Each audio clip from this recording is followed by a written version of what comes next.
যেকোনো পরিস্থিতিতেই অন্তর্বর্তী সরকারকে সমর্থনের অঙ্গীকার করেছেন সেনাপ্রধান জেনারেল ওয়াকারুজ্জামান। আগামী 18 মাসের মধ্যে যাতে নির্বাচন হতে পারে সেজন্য গুরুত্বপূর্ণ সংস্কারগুলো সম্পন্ন করতে এই সরকারকে সমর্থনের প্রতিশ্রুতি দিয়েছেন তিনি। গত সোমবার বার্তা সংস্থা রয়টার্সকে দেওয়া এক সাক্ষাৎকারে সেনাপ্রধান এসব কথা বলেন। তার সাক্ষাৎকারের ভিত্তিতে মঙ্গলবার একটি প্রতিবেদন প্রকাশ করেছে রয়টার্স।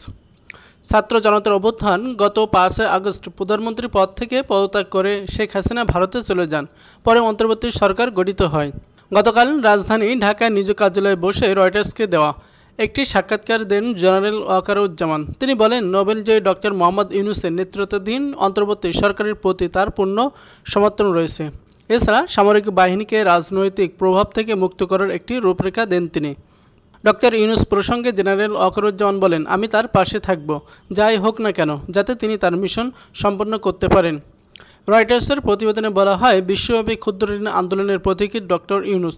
তিনি 17 কোটি মানুষের দেশ বাংলাদেশে একটি অবাধ সুষ্ঠু নির্বাচনের পথ সুগম করতে বিচার বিভাগ, পুলিশ ও আর্থিক প্রতিষ্ঠানগুলোতে প্রয়োজন সংস্কার করার প্রতিশ্রুতি দিয়েছেন।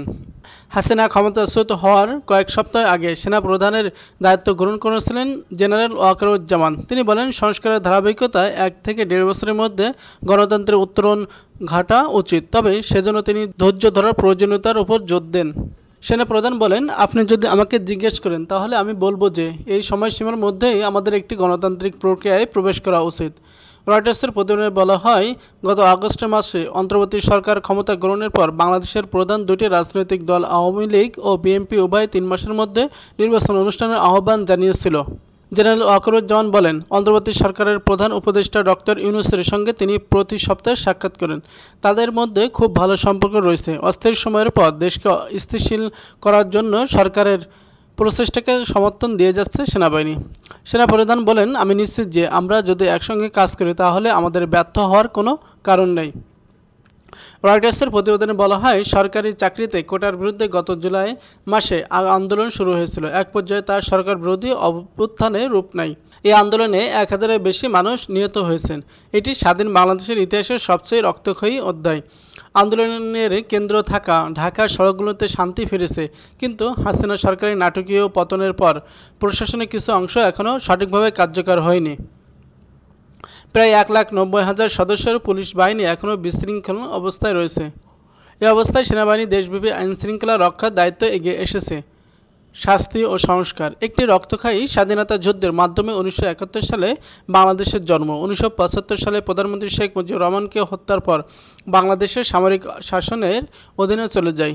1990 সালে সামরিক শাসন হুসেন মোহাম্মদ এরশাদ একটি গণ অভ্যুত্থানে ক্ষমতাচ্যুত হন। এর মধ্য দিয়ে বাংলাদেশে গণতন্ত্র পুনঃপ্রতিষ্ঠিত হয়।